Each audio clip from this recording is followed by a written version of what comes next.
Denver, where a jam-packed crowd has come to see the PBA's return to the Rocky Mountains. I'm Joe Tessitore in for Dave Ryan. Randy Peterson, let's look at the brackets. Thanks, Joe. In semifinal number 1, it's a battle of former rookies of the year as Tommy Jones takes on Paul Fleming. And in semifinal number 2, it's a battle of best friends. Norm Duke and Brian Voss have a combined 43 career titles. One of these best friends will bowl in the final. Gentlemen will be facing an all-time great come title time. Paul, you have been preaching patience all week long and has worked out well, but patience in 6 years, you're still searching for your first title. Do you feel it in your gut? Is today the day you break through? I think so. Everything has gone my way this week. I've got some key breaks when I needed them, and hopefully they continue today. Best of luck. Thank you. Tommy, you know exactly what it's like to claim your first title, but you did so in Japan. What does it feel like now on American soil? Well, I mean, I always wanted to win a PBA title. I got fortunate enough to do that in Japan this year. So now these fans are electric, and I'm going to do it for them here today. Good luck to you. Randy, 2 former Rookie of the Year award winners. They're ready for it. Should be a great matchup. Lots of money. $232,000 total prize, won $40,000 to the winner. The all-important points and a 1-year exemption to the winner. Fleming will start the match on the left lane, which means he will have to get up in the 10th frame and finish.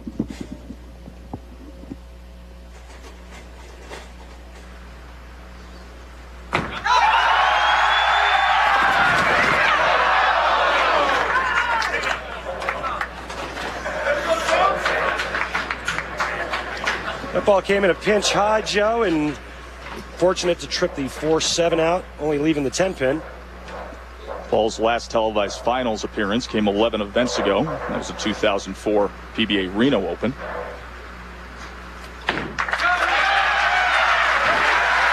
Makes a spare.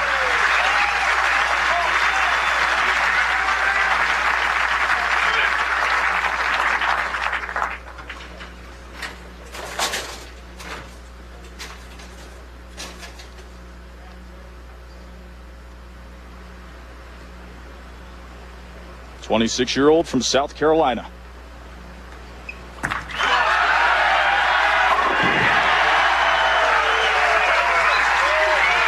Randy, how do the numbers stack up in our Baby Ruth Real Deal matchup? Well, Joe, it's a pretty tight matchup. Average is pretty close. Strike percentage, 3 percentage points higher for Tommy Jones. Spare conversion percentage advantage, Paul Fleming. And if Tommy Jones has problems getting to the pocket today, this is going to be very prevalent. 29th on the year for Tommy Jones, 2nd for Paul Fleming. No problem so far getting to that pocket, Randy. We talked about it in the video open about Tommy Jones's power. He's playing to his strength right now, playing the inside part of the lane to start. It'll be interesting to see. He's so deep to start with. It'll be interesting to watch whether or not that shot will hold up throughout the day. Leaves the 10 again. And early on, you could see Paul Fleming taking the much straighter, much more direct route. And he told us last night that was his best look all week.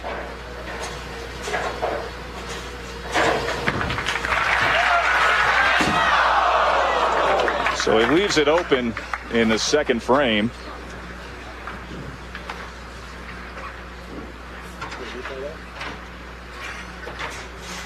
Just a mental mistake. You see he was 67 of 68 on TV single pin conversions.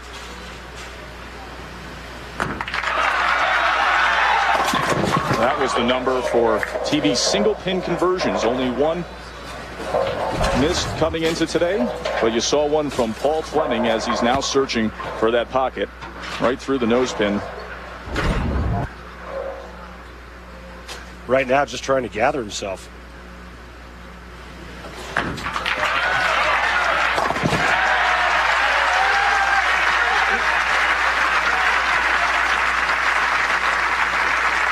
I'll tell you what, the 3-6-10 is a lot harder to make than a 10-pin, especially after you missed a 10-pin. Tommy Jones early on in the driver's seat. Jones looking for the 3-bagger. Chance to go up big.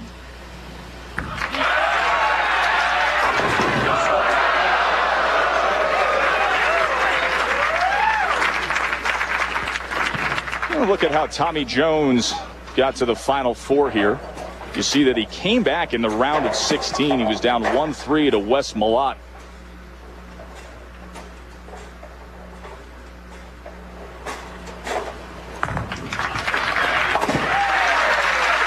Makes it. Getting back to the Wes Malott match, Joe, you mentioned he was down 1-3. In fact, through 5 frames of Game 5, Tommy Jones was taking off his tape, you see the tape around his wrist. He was basically packing up his gear. Wes Malott, a couple of opens late. Tommy Jones comes back and wins that game and then goes on to win that match.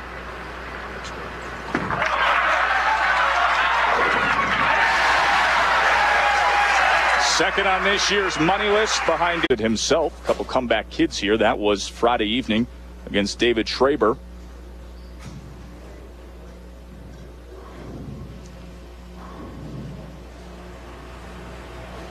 Jones up 21 pins.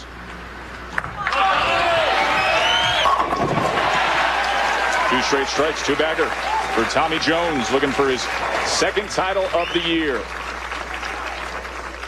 And we'll break down this swing in the Dexter approach, but I mean, just textbook. The deep inside line, power player. We saw Jason Hurd do a lot of that last week. Two similar styles. High rev rate, lots of power, medium high ball speed.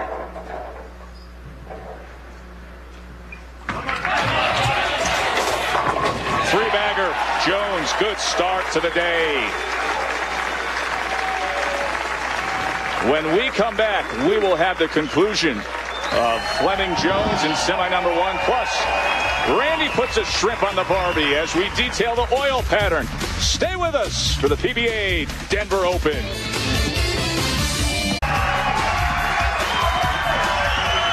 Great crowd in Lakewood, Colorado for this week's stop on the PBA Tour, the PBA Denver Open.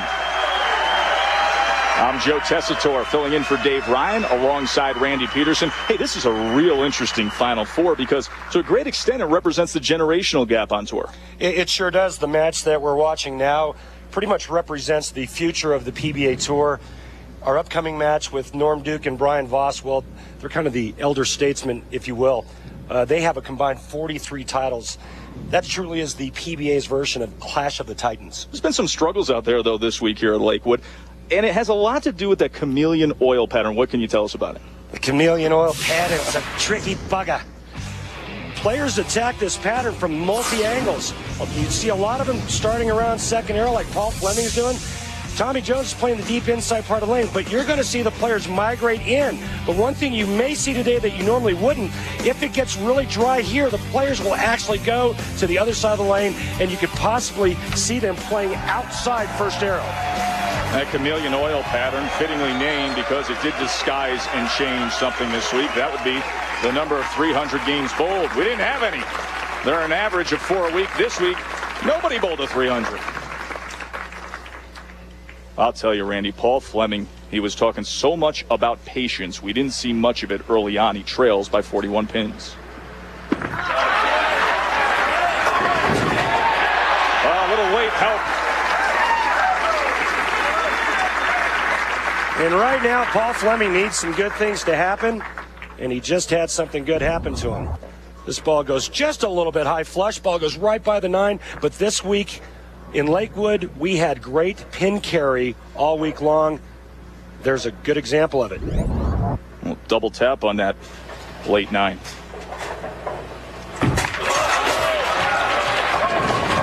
Two baggers there for Fleming.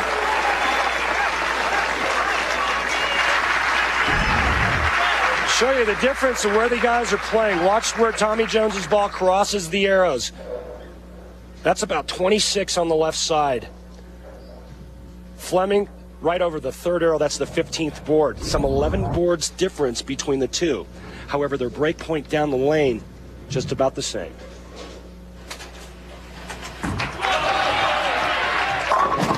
Four-bagger, Tommy Jones. Self-taught player, said he used to watch the tour on TV, closely scrutinized the tip of the week. He's a good teacher, Randy. Yeah. Well, Tommy Jones has learned how to bowl from being on the PBA tour. See the numbers this week. All or nothing kind of week for TJ. 234.69 for his wins.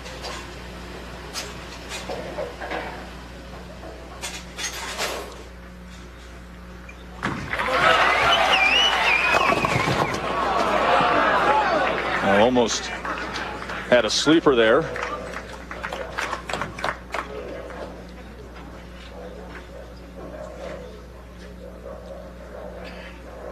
Tommy Jones in complete command of this match. Up 41 pins. I'm sorry, 40 pins in the spare there. Still to come from the PBA Denver Open. Randy calls it a clash of the Titans, two of the all-time greats. I mean, look at these gaudy numbers. 21 titles for Norm Duke, 22 for Brian Voss. Duke, Voss still to come. Fleming, 6 years on tour, still searching for his first title. Uphill battle today. High.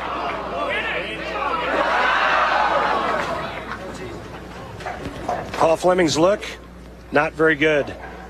Heard him say, "Don't tease me," when the crowd reacted. Little late help coming over and taking out the 6 pin. As long as the machine doesn't interfere with that pin falling, it stays down. It doesn't have to be reset. Picks up the single pin conversion. Trailing by 41.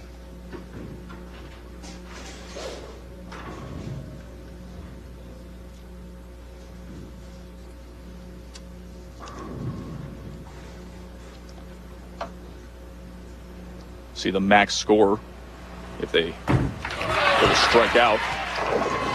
Well, there's some hope from Paul Fleming. Very late help.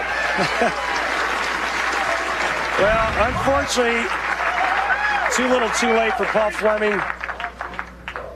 But again, talking about the good pin carry here. Former All-American at the University of Nebraska. He was back there shredding racks the same time that our ESPN colleague Trevin just keeps going and going.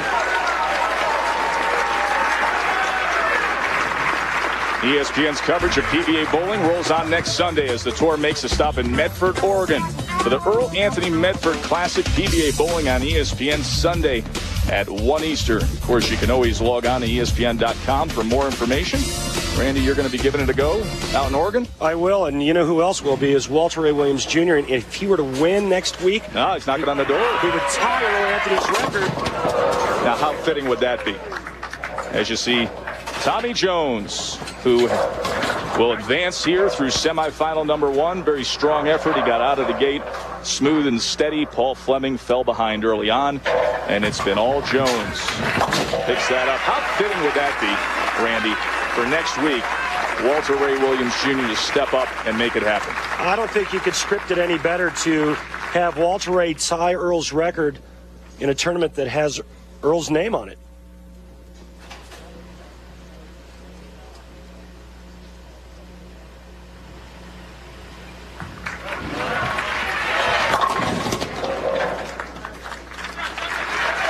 Well, Jones had done enough already. March to the PBA World Championship. We're going to take a look at Brian Voss in mere moments. Tommy Jones, 8th right now. He can add to those 59,000 and change with a win here at the PBA Denver Open.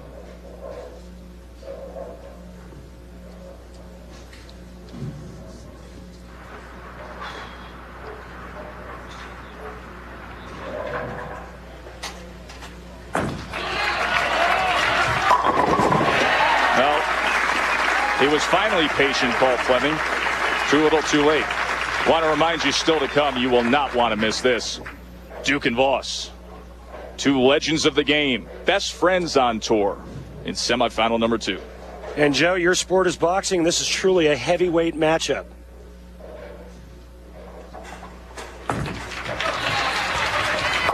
Unfortunately for Paul Fleming, he was unable to beat the count today. Currently in the midst of a 7-match losing streak on televised matches.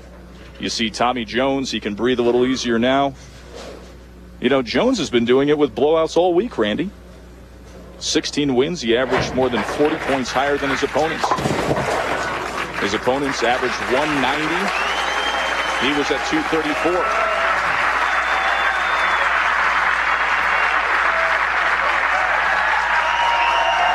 So Tommy Jones beats Paul Fleming in the semifinal number 1. When we return, the competition gets a little less serious. Tony Reyes, Robert Smith in the Miller High Life PBA Skills Challenge.